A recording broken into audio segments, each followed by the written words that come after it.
കഥ ചിലന്തിപ്പശ. ചകിരിയുടെ പേശീബലമുള്ള കയറിൻ്റെ അറ്റം കരിപിടിച്ച കഴുക്കോലിൽ മുറുക്കെ കെട്ടി താഴോട്ട് നാഞ്ഞു വലിച്ച് ബലം ഉറപ്പുവരുത്തി ഇങ്ങേ തുഞ്ചത്ത് അസ്സലൊരു കുരുക്കുമിട്ട് സ്വന്തം കഴുത്തിൻ്റെ വട്ടയളവിന് ചേരുന്ന രീതിയിൽ ക്രമീകരിച്ച ശേഷം നിന്നിരുന്ന സ്റ്റൂളിൽ നിന്നിറങ്ങി അശ്വിൻ ഒരു ദീർഘശ്വാസമെടുത്തു. ചിതറിച്ചിന്തുന്ന ചിന്തകൾക്ക് ഖിന്നതയോടെ കാവലിരിക്കുന്ന കണ്ണുകളെ കൂരിരുളിൽ ആർത്തലച്ച് പെയ്യുന്ന രാത്രി മഴയിലേക്ക് ചേർത്ത് നിർത്തി സ്വയം സാന്ത്വനപ്പെടുത്തി.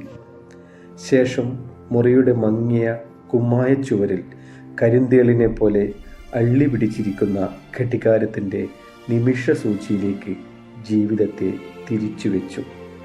ആ മുറിക്ക് 2 ജാലകങ്ങളാണുള്ളത്.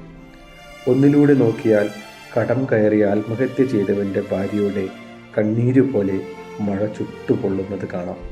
അപ്പോഴും വിശാലമായ തോട്ടത്തിൽ ഒരിക്കലും പൊഴിയാതെ പൂത്തു നിൽക്കുന്ന പഞ്ഞി മഴ നനഞ്ഞ് പാറിപ്പറക്കുവാനാവാതെ അങ്ങിങ്ങായി വിതറിക്കിടക്കുന്നു. രണ്ടാമത്തേതിലൂടെ നോക്കിയാൽ കൂരിരുട്ടിലും വിഷാദത്തിൻ്റെ മൂടുപടത്തിനകത്ത് പ്രത്യാശയുടെ നേർത്ത കിരണങ്ങൾ മുട്ടിടുന്നത് കാണാം. സത്യത്തിൽ അയാൾക്ക് ഇരുട്ടിനോട് പ്രണയം തോന്നി തുടങ്ങിയതിൽ പിന്നെയാണ് ജീവിതത്തെ ഇരുട്ടുകൊണ്ട് മൂടിയാലോ എന്ന ആലോചന വന്നത്.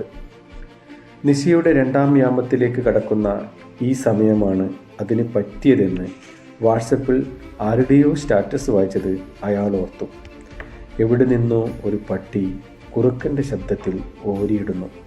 നൈരാശ്യവും ആശങ്കയും കലുഷമാക്കിയ അയാളുടെ മനസ്സിനെ തണുപ്പിക്കാൻ അപ്രതീക്ഷിതമായി പെയ്തു കിട്ടിയ മഴക്കുളിരും അശക്തമായിരുന്നു. മരിക്കാൻ തീരുമാനിച്ചു കഴിഞ്ഞവന് പിന്നെ തലച്ചോറ് കൊണ്ട് ഒരു ഉപയോഗവുമില്ല. പക്ഷേ ചിലന്തിപ്പശ പോലൊന്നുകൊണ്ട് അത് ജീവിതത്തെ ബന്ധനത്തിൽ നിർത്തുവാൻ ആവത് ശ്രമിക്കുന്നുണ്ട്. ആത്മഹത്യകളെല്ലാം കൊലപാതകങ്ങളാണോ? സത്യത്തിൽ സ്വന്തം ആത്മാവിനെയല്ലേ ആത്മഹത്യയിലൂടെ കൊല്ലുന്നത്. അപ്പോൾ ഞാനിപ്പോൾ ഒരു കൊലപാതകി ആവുമോ? ചോദ്യങ്ങളും ഉത്തരങ്ങളും അയാളെ വരിഞ്ഞു മുറുക്കി. ഒരു തീരുമാനത്തിലെത്താൻ തനിക്ക് കഴിയില്ലെന്ന് അയാൾക്ക് തോന്നി. മരിക്കാൻ പോകുന്ന ഒരാൾക്ക് വിശപ്പോ ദാഹമോ പ്രശ്നമല്ലല്ലോ. എന്നാൽ അയാൾക്കപ്പോൾ നല്ല വിശപ്പ് തോന്നി.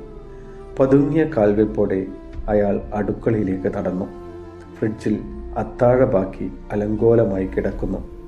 ഫ്രിഡ്ജിലെ തണുപ്പ് അയാളെ വല്ലാതെ പൊള്ളിച്ചു. നൈരാശ്യത്തോടെ വിശപ്പിനെ മറന്ന് തിരികെ പോകും വഴി ചായപ്പിനോട് തൊട്ടുള്ള കിടപ്പുമുറിയിലേക്ക് ഒന്ന് പാളി നോക്കി. കട്ടിലിൽ പഴകിയ മെത്തയിൽ ലക്ഷ്മിയെ പുണർന്ന് മക്കളായ രശ്മിയും രേഷ്മിയും ഇരുവശങ്ങളിലായി ഗാഢനിദ്രയിലാണ്. നേർത്തൊരു തണുത്ത കാറ്റ് വിശറി എന്ന വണ്ണം അവർക്ക് കുളിരേകുന്നു. അയാൾക്ക് തിരിഞ്ഞു നടക്കണമെന്നുണ്ട്. ചേതന കാലിൽ നിന്ന് കുടിയൊഴിഞ്ഞെന്ന വണ്ണം അയാൾ ആ നിൽപ്പ് തുടർന്നു. അന്നേരം എത്രയും അയാളുടെ കണ്ണുകളിൽ ഹൃദയ ജാമിതിയിൽ സ്നേഹം ഒരു മതിൽ പണിയുകയായിരുന്നു. എന്തുകൊണ്ട് തനിക്കിനി മെത്തിയുടെ ബിസിനസ് തുടങ്ങിക്കൂടാ? ഈ അവസ്ഥ മാറ്റാൻ എത്രയും പെട്ടെന്ന് കഴിയും. ഈ ജില്ലയിൽ തന്നെ ഏറ്റവും വിലക്കുറഞ്ഞ മെത്തകൾ വിൽക്കാം. ചുറ്റുപാടും ഇല്ലാത്ത കച്ചവടം. ഇലവുമരത്തിൻ്റെ പഞ്ഞി ഇപ്പോഴും സ്റ്റോക്കുണ്ട്. ഇനി അല്പം ബാക്കിയുള്ള കാര്യങ്ങൾ നോക്കിയാൽ മതിയല്ലോ. അയാളിലെ കച്ചവടക്കാരൻ അപ്പോഴേക്കും ഉണർന്നു. അയാൾക്കൊന്ന് പൊട്ടിച്ചിരിക്കണമെന്ന് തോന്നി. പക്ഷേ മൗനം സന്തോഷത്തെ മായ്ച്ചു കളഞ്ഞു. ഇല്ല, മരിക്കില്ല, ജീവിച്ചു നോക്കാം. മരിക്കാനുള്ള ധൈര്യം മതി ജീവിച്ചു വിജയിക്കാൻ. ഇനിയുള്ള ദിവസങ്ങളിൽ പ്രതീക്ഷകളോടെ കടമയിലേക്കുള്ള പാതകൾ വെട്ടിത്തെളിച്ചുകൊണ്ട് കഴിഞ്ഞുപോയ കടങ്ങളെ ക്ഷമയോടെ പരിശ്രമത്തിൽ വിജയിക്കാൻ. അപ്പോഴേക്കും അവനിൽ തീരാത്ത ദുഃഖം മാറിയൊരു പുഞ്ചിരി നിറഞ്ഞു. ജീവിത സ്വപ്നങ്ങളുടെ ഒടുങ്ങാത്ത ആർത്തിയുടെ വലിയ ലക്ഷ്യങ്ങൾ മനസ്സിൻ്റെ നിർമ്മിതികളിൽ തെളിഞ്ഞു നിറഞ്ഞു. മരണത്തിന് തൊട്ടു മുമ്പ് വിരുന്നു വന്ന വിശപ്പിൻ്റെ അഴൽ അപ്പോഴേക്കും മാഞ്ഞു പോയത് അവനറിഞ്ഞില്ല. കണ്ണടച്ചപ്പോഴും ലക്ഷ്യം തൊടാനുള്ള ദൂരവും വേഗവും മാത്രമേ ഉണ്ടായിരുന്നുള്ളൂ.